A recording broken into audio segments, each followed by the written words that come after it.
المرکز الاسلامی سنان بن سلمہ خضدار بلوچستان اور مکین گنبد خضدار کانفرنس کے بانی حضرت مولانا سید شجاع الحق ہاشمی نورانی نے مکین گنبد خضرا کانفرنس میں شرکت کرنے والوں کا شکریہ ادا کرتے ہوئے کہا کہ ہم نے بلوچستان کی سطح پر اہل سنت کو ایک پلیٹ فارم پر جمع کر لیا ہے۔ بلوچستان کی وہ سطح تک ہے تو الحمدللہ ہم جو ہمارے اوپر ذمہ داری ہے، جو فرائض ہم ادا کر رہے ہیں، اور بلوچستان سے آگے یہ ہم میں ہمت و طاقت نہیں ہے۔ بڑے بڑے نامور اچھلنے کودنے والے خطیب ہیں، بڑے جبے کبے والے پیر ہیں، ان کے ہوتے ہوئے یہ کام وہاں نہیں کر سکے۔ کسی کے اوپر سہرا نہیں جاتے کہ ہمارا اس میں کوئی کردار نہیں ہے۔ ہم صرف اخلاص سے نکلے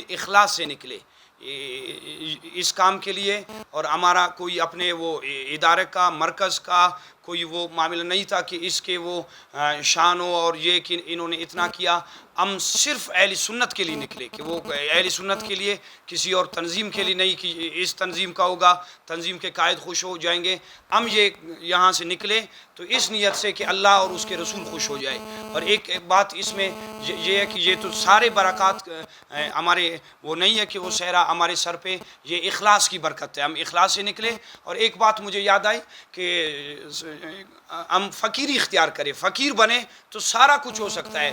ہم جب وڈیرے بنیں گے، وڈیرے پیر تو معاملہ ہے، اور وڈیرے خطیب تو مسئلہ حل نہیں ہوگا۔ جیسے شیخ سعدی شیرازی رحمۃ اللہ تعالیٰ فرماتے کہ ایک بادشاہ نے پوچھا اپنے وزیر سے کہ یہ بتاؤ کہ وہ مولوی میں اور فقیر میں کیا فرق ہے؟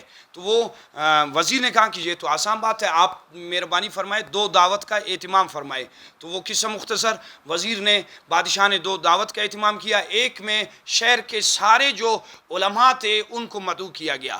تو وہ آئے، جب وہ سارے وہ آئے، ایک کمرے میں بٹھایا، کھانا لگایا۔ تو جب ان کو عرض کیا گیا کہ وہ علماء دین آپ بیٹھے ہوئے، آپ میں سے کوئی جو بڑا ہے، جو تمہارا قائد ہے، اگواڑ ہے، رہبر ہے، علم میں جو تم سے بڑا ہے، وہ مہربانی فرمائے آگے ہو جائے، دوسرے پیچھے آ جائے۔ اب یہ لڑنے لگے اور ایک آگے ہو گئے کہ میں سب سے بڑا ہوں، میں سب سے بڑا ہوں۔ خیر وہ بادشاہ کو دکھا کہ ان کا معاملہ یہ ہے۔ پھر جب فقراء کے لیے دعوت کا اہتمام کیا گیا، سارے بیٹھے ہوئے تھے، اور اکثر جو اللہ والے ہیں، اکثر جو صالحین ہیں، کاملین ہیں، وہ جو علماء ہیں، اکثر ان میں وہ ظاہری طور پہ علماء تھے، اور علماء کے ساتھ وہ فقراء تھے۔ اس میں وہ حضرت علامہ قبلہ مفتی ظفر علی صاحب نعیمی، مفتی ظفر علی صاحب نعمانی رحمۃ اللہ تعالیٰ علیہ، حضرت مفتی شجاعت علی قادری رحمۃ اللہ تعالیٰ علیہ، یہ زبردست عالم دین تھے مگر ساتھ میں فقیر تھے۔ علامہ عطا محمد بندیالوی رحمۃ اللہ تعالیٰ علیہ، مفتی عبدالقیوم ازاروی رحمۃ اللہ تعالیٰ علیہ، یہ عظیم عالم دین بھی تھے اور ساتھ یہ فقیر بھی تھے۔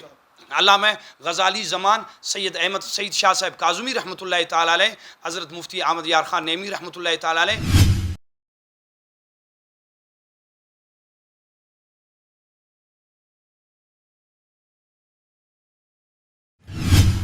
کہ تمامی اہل سنت کو ایک پلیٹ فارم پہ جمع کیا جائے، اور سب اس بات پر آمادہ ہو جائیں کہ وہ مسلک اور مذہب کی تبلیغ کریں گے، لوگوں کو موٹیویٹ کریں گے۔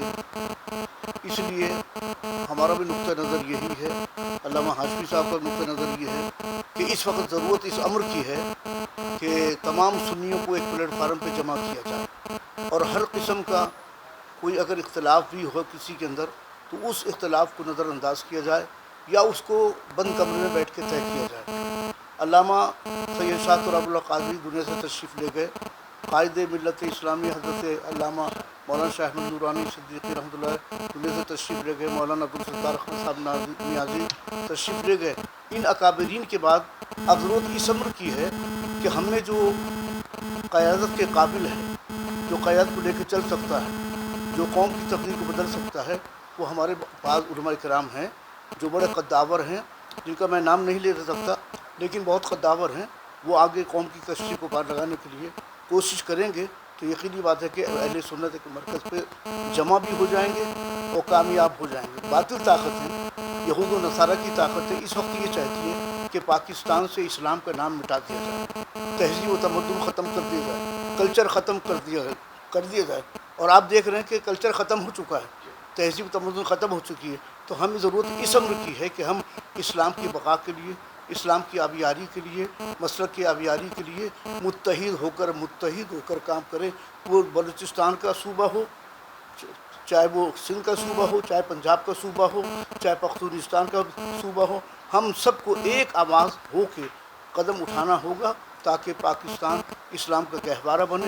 اور پاکستان کو جس نام پہ حاصل کیا گیا تھا کہ پاکستان نظام مصطفیٰ کا قیام نفاذ ہوگا، پاکستان میں قانون شریعت کا نفاذ ہوگا، پاکستان میں اسلام کا نفاذ ہوگا پاکستان میں۔ تمام جماعتوں کو ایک پلیٹ فارم پر جمع ہو کر پاکستان کو نظام مصطفیٰ کا گہوارہ بنانے میں اہم کردار ادا کرنے کی ضرورت ہے۔ کیمرہ مین ٹیم کے ساتھ ندیم صدیقی، میٹرو 7 پاکستان۔